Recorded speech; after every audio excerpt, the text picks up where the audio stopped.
سمیع خان اس کے سرہانے بیٹھا اس کا بالوں میں ہاتھ چلا رہا تھا۔ بابا آج آپ مجھے اتنی جلدی کیوں سلا رہے ہیں؟ وہ جھنجھلائی کیونکہ اسے آج ابھی بالکل نیند نہیں آ رہی تھی، کیونکہ صبح میری شہزادی نے اپنے ٹیسٹ کی تیاری کرنی ہے، اسی لیے۔ بابا ٹیسٹ بہت مشکل ہے، مجھے نہیں پڑھنا ورنہ۔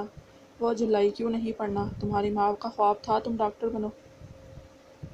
اپنی ماں کی خواہش پوری نہیں کرو گی؟ وہ تو ٹھیک ہے پر بابا، بڑے پاپا نہیں آئے اتنے دنوں سے، مجھے ان کے پاس جانا ہے، اور بڑی ماں بھی نہیں آئیں۔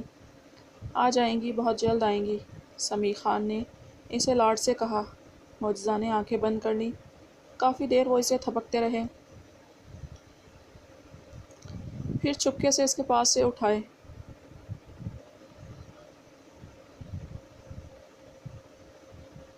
ان کے جاتے ہی وہ فوراً اٹھ بیٹھی، اپنا فون اٹھایا اور اس میں ویڈیو گیم کھیلنے لگی۔ باہر آہٹ ہوئی۔ اپارٹمنٹ کا بیرونی دروازہ کھول کر کوئی اندر آیا تھا۔ بڑے پاپا آئے ہیں، ان کے سرپرائز کی تو میں بینڈ بجا دوں گی۔ سرخوشی میں اچھل کر بیڈ سے نیچے اتر کر باہر کی جانب لپکی تھی۔ وہ سامنے بھی نہیں پر دکھائی دیتا ہے، مجھے وہ چپ میں بھی اکثر سنائی دیتا ہے۔ میں اس سے مانگنے جاتا ہوں وصل کے لمحے، وہ میری بات کو سن کر جدائی دیتا ہے۔ رات کی خاموشی اور تنہائی میں امن خاموشی سے اپارٹمنٹ میں داخل ہوا تھا۔ اندر زیرو پاور کی روشنی میں ملگجا سا اندھیرا تھا۔ وہ پینٹ کی پاکٹوں میں ہاتھ ڈالے اپنے کمرے کا ڈور کھول کر اندر داخل ہوا۔ کمرے میں بھی ملگجا سا اندھیرا تھا۔ زیرو پاور کی نیلی روشنی میں وہ کمرے کے بیچوں بیچ کھڑا ہوا، اسی کے بھیجے ہوئے تازہ گلابوں کی مہک سانسوں میں اتری، مگر وہ آنکھیں موندے لمبی سی سانس کھینچ کر ان مہکتے پھولوں سے جدا ایک نازک سے وجود کی مہک اپنی سانسوں میں اتار لینا چاہتا تھا۔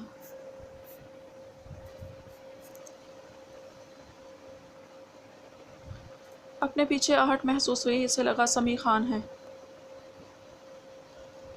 مگر بڑے پاپا آپ آ گئے، وہ سرگوشی میں کہتی تیزی سے اس تک پہنچی اور پیچھے سے کوہنی سے اس کا بازو تھاما۔ امن اپنی سانسیں تک روک گیا تھا، جیسے صدیوں کے بعد وقت، حالات، لمحے وہ پھل تھم گئے ہوں۔ اس کا نرم گداز ہتھیلیوں کا مخملی لمس اپنے بازو پر محسوس کر اس کے رونگٹے کھڑے ہو گئے تھے۔ وہ جلاد جو ظالموں کے سینے چاک کر کے ان کے سینے سے ان کے دل نکال لیا کرتا تھا، اب سانس روکے کھڑا اس کا رات کے اندھیرے اور تنہائی میں۔ اگر اسے اپنے پاس دیکھ لیتی اور اس کا وہی رد عمل سوچ بری طرح خوفزدہ ہوا تھا، تبھی وہ نرمی سے اس سے بازو چھڑا کر واش روم میں بند ہوا تھا۔ معجزہ نے حیرت و صدمے سے یہ نظارہ دیکھا۔ بڑے پاپا، آپ ناراض ہیں مجھ سے؟ وہ بوکھلائی تھی اور آواز خود بخود بلند ہو کر بھیگ گئی۔ سمیع خان کو اپنے کمرے میں یہ آوازیں سنائی دیں تو وہ تیزی سے امن کے کمرے میں معجزہ کے پاس آیا تھا۔ سمیع خان نے آ کر سب سے پہلے لائٹ جلائی تھی۔ کیا ہوا پرنسس، تم یہاں کیوں آ گئی؟ اور تم تو سو گئی تھی نا؟ بابا، بڑے بابا آئے ہیں۔ وہ بھی یہی تھے؟ میں نے خود دیکھا، میں نے بات کرنے کی کوشش کی، مگر وہ مجھ سے بات کیے بغیر واش روم چلے گئے۔ وہ ناراض ہیں مجھ سے۔ وہ روحان سی ہوئی۔ امن واش روم کے دروازے کے پیچھے کھڑا، سانس روکے اس کی آواز سنے گیا۔ کوئی نہیں ہے یہاں، کوئی نہیں آیا، تمہیں کوئی غلط فہمی ہوئی ہے، چلو یہاں سے۔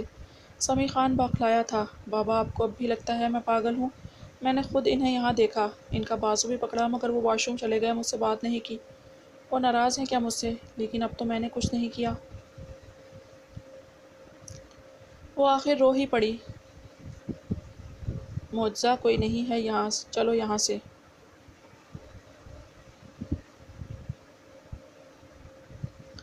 سمیع خان نے اس کا بازو تھام کر اسے باہر لے جانا چاہا، مگر وہ ٹس سے مس نہ ہوئی۔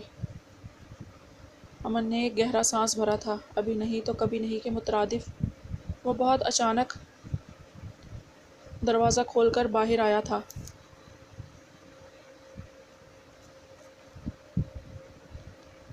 السلام علیکم سمیع انکل، اس نے دھیمے سے کہا۔ سمیع خان دم ساتھ گیا اور وہ سامنے پھٹی پھٹی آنکھوں سے اسے دیکھ اپنی جگہ ساکت ہوئی، تیزی سے سفید پڑ گئی تھی۔ امن کو اس کی آنکھوں میں خوف و ہراس، عجیب سی دہشت کے سائے لہراتے دکھائی دیے تو وہ اپنے جبڑے بیچ گیا۔ دھڑام کی آواز آئی تھی اور وہ ان کے دیکھتے ہی دیکھتے بہت اچانک ہوش و خرد سے بے گانہ ہو کر زمین بوس ہو گئی تھی۔ سمیع خان پھر بوکھلا گیا اور تیزی سے اس کے اوپر جھکا۔ شٹ! امن بھی لمبے ڈھنگ برتا اس کے پاس آ کر دوزانوں بیٹھا، اب بری طرح سے اپنے لب کاٹ رہا تھا۔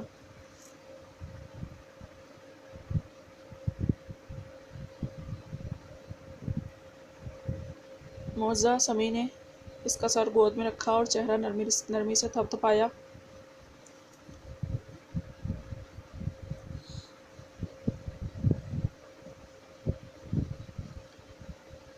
معجزہ! سمیع خان نے اسے پھر پکارا۔ سمیع خان نے عجیب سی نگاہوں سے امن کو دیکھا، جس نے آگے آ کر اسے تھاما تھا اور اب اس کا چیک اپ کر رہا تھا۔ کیا وہ اسے چھونے سے ڈر رہا تھا؟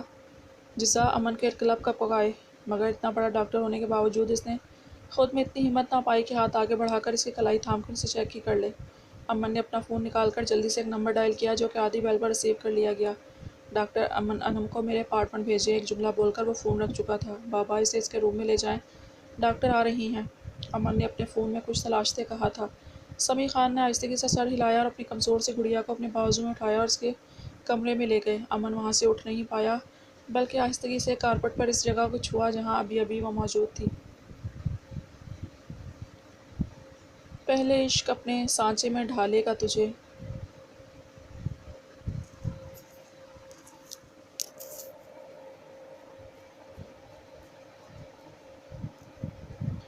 پھر نوچے گا، چبائے گا اور مار ڈالے گا تجھے۔ شدت برداشت کی حد تھی کہ امن آریان پاشا نے اپنی کھلی ہوئی کمپٹیاں سہلاتے گہرے گہرے سانس بھرے تھے۔ اگلے دن 11 بجے کا وقت تھا۔ وہ ہاسپٹل کے بہت خاص میٹنگ روم میں موجود تھے۔ بیلجیم اور پاکستان کے مشہور اور قابل ترین سائیکالوجسٹ، سائیکیاٹرسٹ، ماہرین موجود تھے۔ سربراہی چیئر پر وہ سنجیدگی سے ماتھے پر بال بکھرائے حسب معمول اپنے موبائل میں کچھ تلاش کر رہا تھا۔ اتنے سے سوبر سنجیدگی بھرے روبرو نقوش، مقناطیسیت لیے وجاہت سے بھرپور شخصیت، ایک اونچا لمبا روبرو مرد جو کسی کو بھی اپنی جانب راغب کرنے کی بھرپور صلاحیت رکھتا تھا۔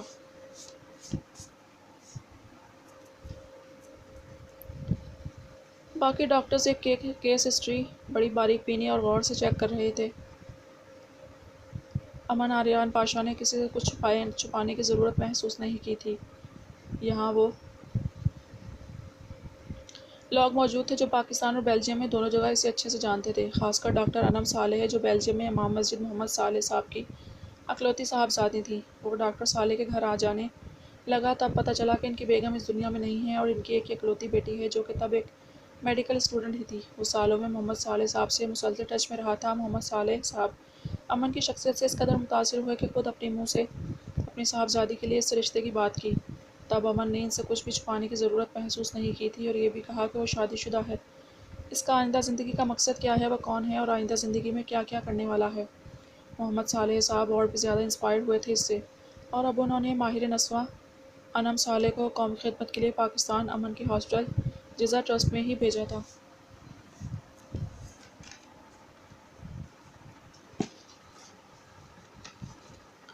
وہ امن کے آنے سے پہلے ہی یہاں اپنی خدمات پیش کر رہی تھی۔ ڈاکٹر انم صالح کی آنکھوں میں سامنے بیٹھے شخص کو دیکھ کر جو لو دیتے جذبوں کے دیے جلتے تھے، اس سے تو اب اکثر لوگ واقف ہونے لگے تھے، مگر وہ پتھر تھا، سب جانتے تھے۔ اس معاملے میں چٹانوں سے بھی زیادہ سخت، بے حس اور پتھر مزاج تھا، یا شاید برسوں کی محنت کے بعد اس نے خود کو ایسا بنایا تھا تاکہ اس کے عشق کی راہ میں چلتے اس کی راہ میں کوئی حائل نہ ہو سکے۔ ڈاکٹر سلمان جاوید نے گلا کھنکار کر امن کو اپنی جانب متوجہ کیا۔ اس نے سر کو ہلکے سے جنبش دے کر کیری آن کا اشارہ دیا۔ ان رپورٹس کو وضاحت سے بیان کیا جائے تو ڈاکٹر امن، ہم سب جس نتیجے پر پہنچے ہیں، ڈاکٹر انم آپ کو ڈیٹیل بتائیں گی۔ جی ڈاکٹر انم بولے، میں سن رہا ہوں۔ امن نے اپنے موبائل کی جانب دیکھتے ڈاکٹر انم کو مخاطب کیا تھا۔ ڈاکٹر امن، بات دراصل یہ ہے کہ دراصل پیشنٹ نے کبھی خود کو ہیومن فوبیا سے نجات دلانے کی کوشش ہی نہیں کی۔ مطلب وہ خود ہی نہیں چاہتی کہ ان کا یہ فوبیا ٹھیک ہو۔ وہ خود کو ہمیشہ اسی میس میں خود کو قید رکھنا چاہتی ہیں۔ یہ ایسا ہے جیسے ایک کبوتر بلی کو دیکھ کر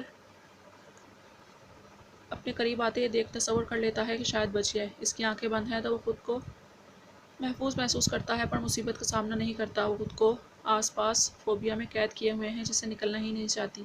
جان بوجھ کر وہ انجان بنتی، وہ واقعہ بالکل بھول جانا چاہتی ہیں۔ پیشنٹ نے ان برسوں میں اپنی جانب سے پوری کوشش کی ہے کہ کوئی ان کے سامنے اس بات کا ذکر تک نہ کرے۔ پیشنٹ نے اپنے دل و دماغ کے آس پاس اپنی ایک الگ ہی دنیا بنا لی ہے جس میں وہ اور ان کے بابا، بڑے پاپا یا بڑی ماں کے ساتھ اپنی باقی زندگی گزار دینا چاہتی ہیں۔ ڈاکٹر انم بول کر خاموش ہوئی تھی۔ امن نے ایک گہری سانس کھینچی اور پیشنٹ کا میڈیسنز کے علاوہ حتمی علاج۔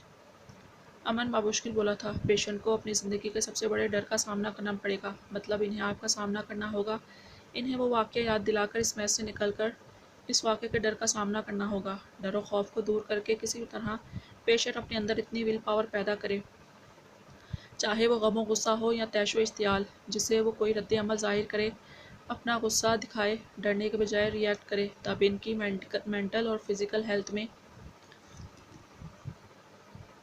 امپروومنٹ ہوگی۔ ڈاکٹر سلمان جاوید نے کہتے اس کا دھواں دھواں چہرہ دیکھا تھا۔ ہم جانتے ہیں ڈاکٹر امن، یہ آپ کے لیے بھی پولیس رات پر چلنے کے مترادف مشکل، پیچیدہ، تکلیف دہ عمل ہوگا، جیسا کہ خود اس واقعے کو یاد کرنا، پیشنٹ کو یاد کروانا، مگر یقین رکھیں ان کے ساتھ ساتھ آپ کو بھی اس ڈر کا سامنا کرنا پڑے گا، تب آپ پیشنٹ کے ساتھ ایک نارمل ازدواجی زندگی گزار پائیں گے، نہیں تو پیشنٹ کے والد سے لی گئی رپورٹ کے مطابق کل رات جو ہوا، اور اتنے بڑے جنرل سرجن ہونے کے باوجود آپ اپنی بیوی کو چھونے سے خوفزدہ ہوتے کتراتے رہے، یہ ایک نارمل بات ہرگز نہیں۔ آپ کو تو ایک ڈاکٹر ہونے کے ناطے سب سے پہلے پیشنٹ کو ٹریٹمنٹ دینی چاہیے تھی، مگر آپ ایسا کچھ نہیں کر پائے۔ اگر پیشنٹ کی نفرت کا سامنا کرنے سے ڈرتے ہیں تو وہ بھی کرنا پڑے گا، انہیں اپنے اندر کا غم و غصہ باہر نکالنے کے لیے اکسانا پڑے گا، تب بھی وہ نارمل ہو سکتی ہیں۔ ڈاکٹر سلمان جاوید نے کوئی لگی لپٹی نہیں رکھی تھی۔ امن نے ماتھا رب کرتے پہلو بدلا۔ ڈاکٹر ہاشم نے اب گفتگو میں حصہ لیا تھا۔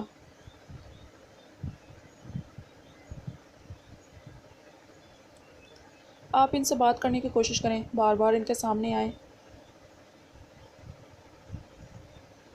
ایک مریضہ اور چھوٹی بچی کی طرح اب انہیں اپنے بابا کی انگلی چھوڑنی پڑے گی، آپ کو انہیں اپنے اور ان کے بیچ اس رشتے کی اہمیت سمجھانا پڑے گی۔ یہ اگلا مرحلہ ہے، مگر بہت ضروری ہے انہیں یہ باور کروانا لازم ہے کہ وہ اب اپنے بابا کی نہیں پرائی ہو چکی ہیں، مطلب کسی کی امانت ہیں، کسی کی زندگی کا ایک حصہ۔ ڈاکٹر ظہور بھی بہت کچھ بتا رہے تھے اور امن خاموشی سے سنے گیا۔ فی الحال تو اس کو خود کے دماغ نے کام کرنا جیسے چھوڑ دیا تھا، کاش کہ اس تکلیف سے راحت کا کوئی سرا ہاتھ آ جاتا۔ جی میں آتا ہے کسی روز اکیلا پا کر میں تجھے قتل کروں، پھر تیرے ماتم میں رہوں۔ معجزہ کی آہیں اور سسکیاں پورے اپارٹمنٹ میں گونج رہی تھیں۔ رات انم نے اسے سکون آور انجیکشن دیا تھا شاید۔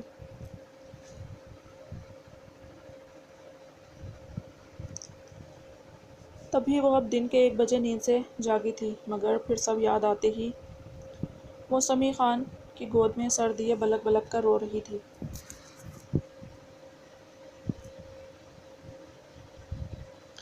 امن جس وقت اپارٹمنٹ میں داخل ہوا اس کی سسکیاں سنتے ہوئے اس کمرے کی جانب آیا تھا، مگر پھر اپنا نام سن کر ٹھٹک کر کھڑکی کے پاس رکا تھا۔ سمیع خان سرد و سپاٹ چہرہ لیے اس کے بالوں میں ہاتھ پھیرتا رہا۔ بابا مجھے بڑے پاپا سے بات کرنی ہے، ان کا نمبر ملا کر دیں ابھی اسی وقت۔ وہ اٹھ کر بیٹھی اور اب سہمی نگاہوں سے ادھر ادھر دیکھ کر بابا سے بولا۔ سمیع خان اس کی جانب دیکھے گیا۔ معجزہ، امن بابا رخصتی چاہتا ہے، جملہ تھا یا پیگھلا ہوا سیسا جو سمیع خان نے اس کے کانوں میں انڈیلا تھا۔ وہ بے یقینی سے منہ کھولے آنسوں سے تر چہرہ سرخ سوجی آنکھوں سے انہیں دیکھے گئی۔ اور بابا میں اس درندے کی موت چاہتی ہوں، وہ چلائی تھی۔ باہر کھڑے ایک شخص کے انابی لبوں پر کافی برسوں کے بعد اس کے عشق کی فرمائش پر ایک آسودہ سی مسکراہٹ رنگ گئی تھی۔ وہ تو خود دل میں شہادت کی تمنا لیے گھومتا تھا اور اب محبت کی پہلی فرمائش بھی دل کے نہا خانوں میں جیسے محفوظ کر کے رکھ لی تھی۔ سمیع خان کے ماتھے پر بل آئے تھے۔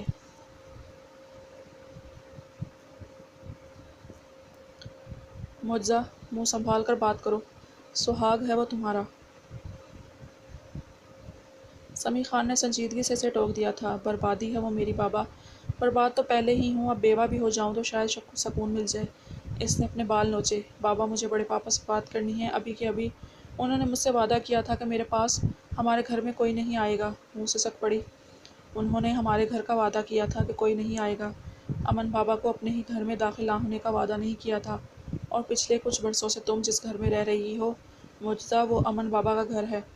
سمیع خان نے اس کے پیروں تلے سے زمین کھینچی تھی۔ اس کے چہرے پر ہوائیاں اڑی تھیں، آج کیا کیا انکشاف ہونے والے تھے اس کی نازک جان پر۔ وہ صدمے سے گنگ ہو کر اب رو بھی نہیں پا رہی تھی۔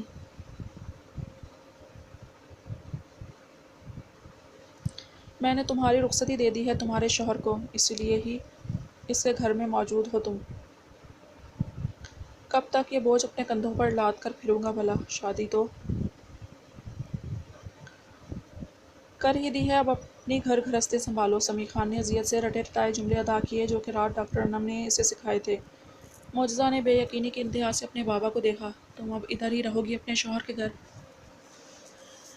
مجھے وائٹ پیلس میں جا کر اپنی انیکسی میں رہ کر اپنی ڈیوٹی سنبھالنی ہے۔ اب تم جانو اور تمہاری گھر گھرستی۔ سمیع خان نے نگاہیں چراتے ذرا بے حسی سے کہا تھا، آپ میرے ساتھ ایسا نہیں کر سکتے۔ معجزہ کا سانس اٹکنے لگا تھا، لہجے میں بے یقینی ہی بے یقینی تھی۔ میں ایسا کوئی ظلم نہیں کر رہا جو تم اتنی بے یقین ہو، بس اپنے ناتواں کاندھوں سے اپنا بوجھ اتار رہا ہوں۔ سچ کہتے ہیں لوگ، بیٹیوں کا بوجھ کندھے جھکا دیتا ہے۔ اچھا، میں اپنی پیکنگ کرنے جا رہا ہوں۔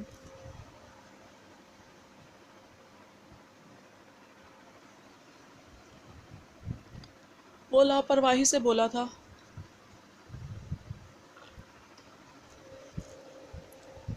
معجزہ تڑپ کر بیڈ سے اترتی ان کے قریب آئی تھی، مگر وہ نگاہیں چراتے اپنے کمرے میں جا چکے تھے۔ معجزہ اپنی جگہ پر ساکت رہ گئی تھی۔ پھر وہ بری طرح چیخی چلائی، احتجاج کیا، ایڑیاں رگڑی، مگر سمیع خان اسے اس کے کمرے میں چھوڑ دل پر پہاڑ جتنا پتھر رکھ کے چلا گیا۔ اس کے لیے، اس کی آئندہ زندگی کے سکون اور خوشیوں کے لیے سمیع خان کو یہ قدم اٹھانا اشد ضروری تھا۔ وہ چیخ چیخ کر اپنا گلا بٹھاتی رہی۔ رنگیلی نے اس کے کمرے میں جانے کی کوشش کی، مگر وہ کمرہ لاک کیے بند ہو گئی اور رات گئے تک باہر نہ نکلی تھی۔ گلی میں رات بھر پھرتا ہے کوئی، گلے میں نیند کا تعویذ ڈالے۔ وہ سیاہ پینٹ، سیاہ جیکٹ پر سیاہ ہوڈی سر پر پہنے پراسرار سا شخص جزا ٹرسٹ ہاسپٹل کے سامنے بنے وسیع و عریض گارڈن کے پاس، رہائشی ایریے میں، رات کے اندھیرے میں ایک اپارٹمنٹ کے باہر، اس کی دیوار سے ٹیک لگائے آنکھیں موندے کھڑا تھا۔ سالوں سے اذیت اور درد رگوں میں خون کے ساتھ ساتھ دوڑتا تھا۔ اب تو اس اذیت کے ساتھ رہنے کی اتنی عادت ہو چکی تھی کہ جس پل وہ یہ درد محسوس نہیں کرتا تھا تو اس کا عشق برا منا جاتا تھا۔ اس پل زندگی کی سب سے بڑی حسرت اور خواہش دل میں انگڑائی لے کر بیدار ہوئی تھی۔ کاش وہ حادثہ نہ ہوا ہوتا، کاش اسے یہ زندگی کبھی ایسا موقع دیتی کہ وہ اپنے ماتھے سے ایک ریپسٹ ہونے کا بددماں داغ ہٹا پاتا۔ ستم در ستم تو یہ جس کا مجرم تھا، عشق نے امن کی روح کو اسی کے در کا بھکاری بنا دیا تھا۔ امن کی ہر آتی جاتی سانس میں وہ بسی تھی، اس کی روح میں معلق ہو گئی تھی، اس کی رگوں میں پرو دی گئی تھی۔ کاش امن آریان نے خود کو زندہ رکھ کر اسے ان اذیتوں سے نجات دلانے کی قسم نہ کھائی ہوتی تو کب کا خود کو سزا دے کر اپنا وجود ختم کر چکا ہوتا۔ امن آریان نے اپنی وحشت زدہ آنکھیں کھول کر اپنے خالی ہاتھوں کو دیکھا۔ اسے ارشن اور احان بھائی کے کہنے پہ اس کے سامنے نہیں آنا چاہیے تھا۔ امن جانتا تھا وہ اس کو اپنے آس پاس پاتے ہی اس کی اذیتیں دینے کے لیے، اس کی روح کو کچوکے لگانے کے لیے خود کو ناقابل برداشت اذیتیں پہنچائے گی۔ ہوا بھی تو یہی تھا۔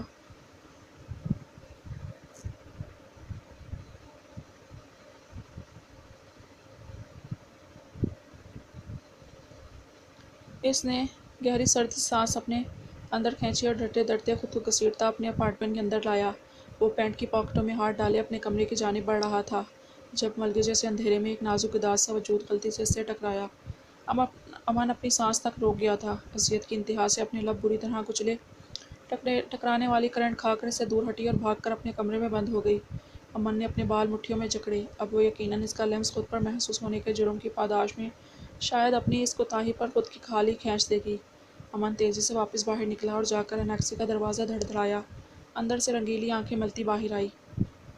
کیا ہوا، خیریت ہے؟ امن کا ہوائیاں اڑا چہرہ دیکھ رنگیلی کو کچھ انہونی کا احساس ہوا۔ فوراً اندر جاؤ اور اسے دیکھو جا کر، وہ کچھ کر نہ بیٹھے، اس نے لب بھینچتے کہا۔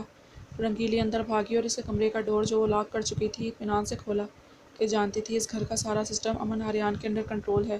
کمرہ خالی تھا، واش روم سے پانی گرنے کی آواز آ رہی تھی۔ وہ بھاگ کر واش روم میں گھسی تو وہ منفی ڈگری کے اس ٹھنڈے موسم میں ٹھنڈے پانی کے شاور کے نیچے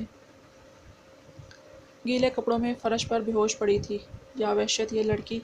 رنگیلی نے اس کا ٹھنڈ سے نیلا پڑتا وجود بازو میں بھرا۔ کیا ہوا رنگیلی؟ وہ ٹھیک تو ہے نا؟ روم کے باہر سے امن کی وحشت بھری آواز سنائی دی تھی۔